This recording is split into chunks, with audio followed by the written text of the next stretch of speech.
কলকাতায় Indian chamber of কমার্সে আয়োজিত হল বেঙ্গল রাইস কনক্লেভ। রাজ্যের কৃষিমন্ত্রী শোভনদেব চট্টোপাধ্যায় জানালেন, কৃষক বন্ধু প্রকল্পের সুবাদে বাংলায় কৃষক আত্মহত্যার প্রবণতা কমেছে। তবে চালের দাম বৃদ্ধি নিয়েও প্রশ্ন উঠেছে। মন্ত্রী স্বীকার করেছেন, মধ্যস্থতাভোগীদের কারণেই খুচরো বাজারে চালের দাম বাড়ছে।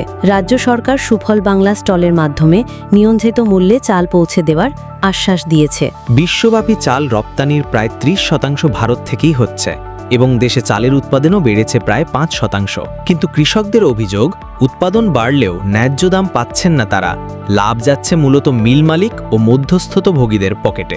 এই কনক্লেভস ধান চাষের ভবিষ্যৎ এবং বাজার পরিস্থিতি নিয়ে গুরুত্বপূর্ণ আলোচনাকে সামনে এনেছে। চালটা অ্যাকচুয়াল মহাজনদের হাতে পড়ে আছে, ধানের দামটা কিন্তু কমই আছে, কিন্তু দিনের দিন মানুষ এই মিডিলম্যান 3 মিডিলম্যান 4 মিডিলম্যান হয়ে চালের দামটা মার্কেটে অনেক বেশি দাম বেড়ে যাচ্ছে।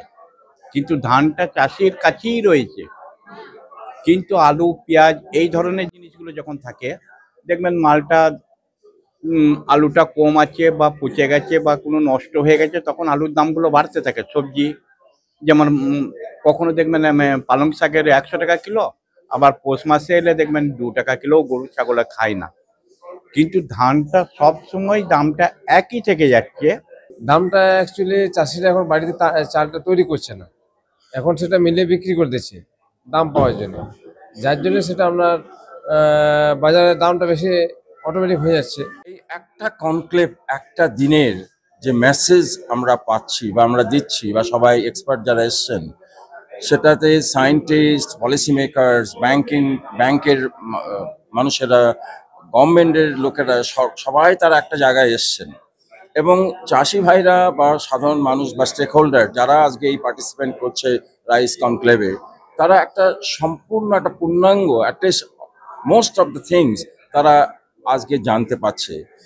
এটা জানার ফলে তখন তারা এটাও জানছে যে কারা কারা এক্সপার্ট, কারা কারা কোন বিষয় নিয়ে তারা মাথা চিন্তা করছে, ভাবনা করছে, তাদের যোগাযোগ করছে। যেমন আমার সঙ্গে অনেকেই টেলিফোন নাম্বার নিলেন, বা অনেকে এরকম এই যোগাযোগগুলো করছেন, তারা একটা প্ল্যাটফর্মে এই সমস্ত কমিউনিকেশনগুলো, যোগাযোগগুলো হচ্ছে।